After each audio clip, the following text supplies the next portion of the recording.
Well, hello, Glue Troopers. Hope you're having a wonderful evening. I did not get out to the Tarbis today, errands to run, and the weather was kind of nasty. And one of the bad things about having a separate shed is, even though it's only 10 feet out there, when the weather is bad, it really just does not enhance your mojo.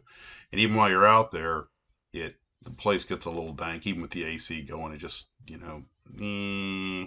so something my wife and I decided to do we're kind of like maybe we should look for a place a little bigger, right? That sort of thing. Not, just toying with the idea. So we go on Zillow. So what happens? I get hunted down like a wounded rabid animal. This is not a joke. This is just one page from one morning of my cell phone. These, we want to buy your house people, will not let me go. I had to turn the ringer off on my phone. Welcome to the information age. Well, anyway, to models. Enough of my problems. To make up for that, here are some gratuitous cat photos. I'm ready for my close-up, Mr. DeMille. Anyway, so couple things. First off, big shout out to George. He's a Brit living in Europe. He's the one that sent me this great book, Exploring the Monster, which I've already gotten the first chapter read. Turns out that one of the most famous pre-war glider pilots who had done altitude research on these lee side updrafts was from my paternal grandfather's hometown of what used to be Breslau, Germany, is now Wrocław, Poland. Small world, huh? And the chapter 2 will get into these intrepid young aviators who are out there going to over 34,000 feet in sailplanes. All right, that's impressive. I don't care who you are. Which brings up the fact that there really aren't enough kit models of sailplanes. I know they're not exciting like fighter planes and jets and stuff, but you know, they're really more important than people realize. I mean, think about it.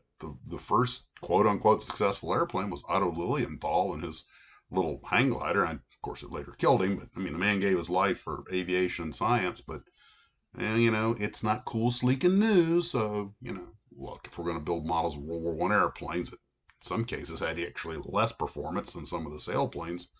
Come on, kit model makers. Let's make some of these cool model sailplanes. Also, I'm doing something else that I don't normally do. I'm reading two books at the same time. And no, I don't mean I'm actually reading them both at the same moment, but I'm into reading two books at the same you know what I mean. Normally, I read one book, finish it, and pick up another. It's rare that I'll start one book and then start another before I get the other one finished. But both of them are really interesting, and I hope to have them done before too long. I don't really plan to do any kind of report on the exploring the monster because that's pretty specific. I mean, if you want to, we will, but it's kind of cool in its own right if you're an aviophile. So that's really all I did today was try to hide from phone solicitors and run a bunch of errands and read some books and let the cat charm me while it rained. Well, get right down to it. Actually, not a bad day. Well, guys, hope to get some modeling done tomorrow and take care of yourself. Oh, by the way, yeah, there's one little model thing.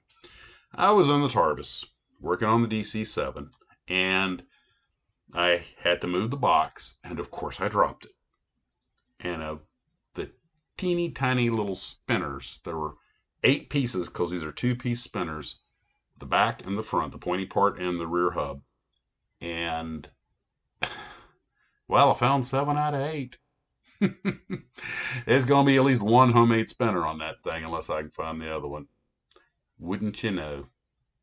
Of all the things you don't want to lose on an airplane, the canopy and the spinner. Guys, take care of yourselves, and as always, model on. Hey, if these are what I'm calling problems, life's pretty good, right?